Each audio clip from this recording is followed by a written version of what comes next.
say that T stands for taxed enough already.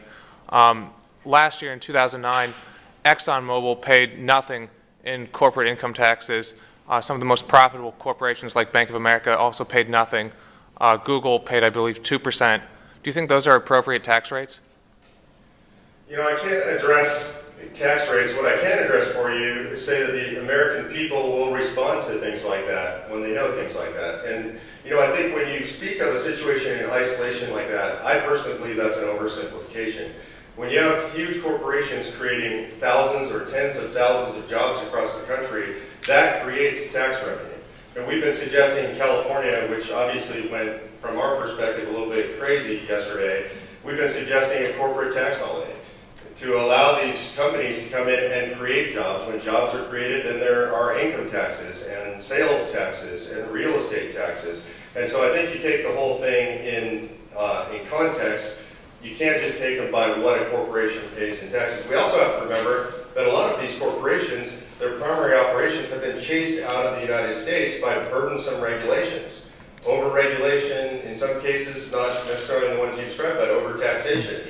We need to make, and I think Tea Partiers would agree across the nation, we need to make this, once again, a business-friendly nation. According to all studies, we are no longer a business-friendly nation. If we want those corporations here, if we want them keeping their money here where it can be taxed, we need to create an environment where those corporations want to keep their fundamental operations here. All right, I'm Jenny Beth Martin with Tea Party Patriots. I am one of the co-founders and national coordinators.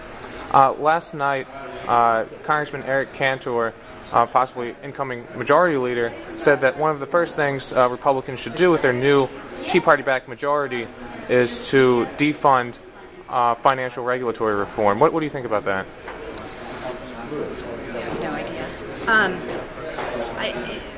I haven't heard exactly what Cantor said, so I'm going to have to go back and look at what he said. Sure. The things that our local coordinators have worked on right now, the things that they've said that they definitely want us to work on, is defunding and eventually repealing Obamacare. Well, how do you feel personally about financial regulatory reform? I can't speak personally about how I feel about anything. My job is to reflect the grassroots, so I have to speak on behalf of them. Understood. I'm only allowed to speak what they tell me I'm allowed to speak. Has the grassroots... Let me answer your question, though. Okay. I think I can give you an answer that you're looking for. So right now, what they're looking for is repealing the government takeover of our health care and balancing the budget. As far as other legislative initiatives go, what we've been doing the past 6 weeks, and we're going to continue to do over the next 7 weeks, is educate local coordinators around the country on various legislative issues that would be coming up in the next congressional session. Have you heard a lot of feedback about Wall Street reform? How do your members feel about that? We've had a little bit of feedback on it. We haven't had a lot. We're bringing in policy experts to come in and talk to them about various